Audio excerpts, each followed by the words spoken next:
কিছু না আচ্ছা মামা, এই রাস্তার কাছে এইভাবে কতদিন থেকে ব্যবসা করতেছেন আপনি? এটা আপনার প্রায় 18 বছর হয়ে গেল। 28 বছর। মামা কি সিদ্ধ ডিম না ভাজা? হ্যাঁ, ভাজা নাই সে। আজকে জ্বালা যা করছি আরো মনোবল ছিল।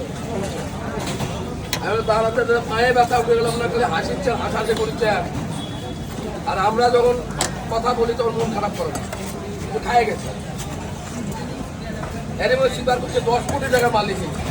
আমি 10 কোটি টাকা না থাকলে কি এমনি লিডার হচ্ছে আমি হরিজনতে? আচ্ছা মামা, এত কিছু ব্যবসা থেকে আপনি এইটা কেন ধরছেন?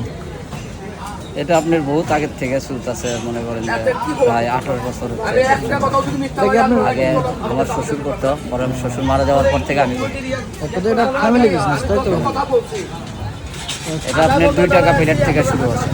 কি 2 টাকা প্লেট থেকে শুরু হচ্ছে। 2 টাকা প্লেট? 2 টাকা প্লেট 2 থেকে। টাকায় খিচুড়ি পাওয়া যায়? 2 টাকার থেকে শুরু আছে, এখন 20 টাকা প্লেট। কি কি আইটেম দেন খিচুড়ির সাথে? খিচুড়ির সাথে আছে আপনার হচ্ছে বেগুন ভাজি, ডিম ভাজি, আলু ভর্তা, রসুন ভর্তা, তারপরে আপনার হচ্ছে সিদ্ধ ডিম, সিদ্ধ ডিম, তারপরে হচ্ছে আপনার বড়া। বড়া। আচ্ছা, আপনার দোকান খোলেন কখন আর বন্ধ করেন কখন? সকাল 7টার থেকে আপনার বিকেল 4টা পর্যন্ত।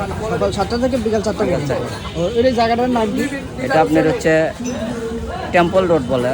Temple road? Temple Bogura Satmatha temple road, Satmatha temple road বললেই চিনে যাবে। আচ্ছা, ঠিক আছে। Off the gate. সব দেখে। সিক্রেটটা কি আসলে? মানুষ সেটা দিয়ে ভালোভাবে খাইতে পারতেছে নাকি? আপনার এটা তো কোনো অন্যরকম না, মশলা- সেটার জন্য না। আপনার এটা হচ্ছে মনে করেন সীমিত দামে, মনে করেন যে 1 প্লেট ভাতের দাম বগুড়াতে 15 টাকা 20 টাকা, আর সেখানে আমি খিচুড়ি বিক্রি করতেছি আপনার 20 টাকা। আবার আপনি সব কিছুর দাম, এই যে সিদ্ধ ডিম হোটেলে আপনার ডিমটা কত করে বেছেন? ডিম হচ্ছে আপনার 20 টাকা। 20 টাকা। 20 টাকা 20 টাকা নিচ্ছে। 40 টাকায় একটা মানুষের পেট হ্যাঁ। অনায়াসে মরে যাচ্ছে ওটা। হয়ে যাচ্ছে। আর শান্তিতে খাচ্ছে। তাতে আপনার মানে কাস্টমাররা ভালোভাবে সার্ভিস পাচ্ছে। ইনশাআল্লাহ।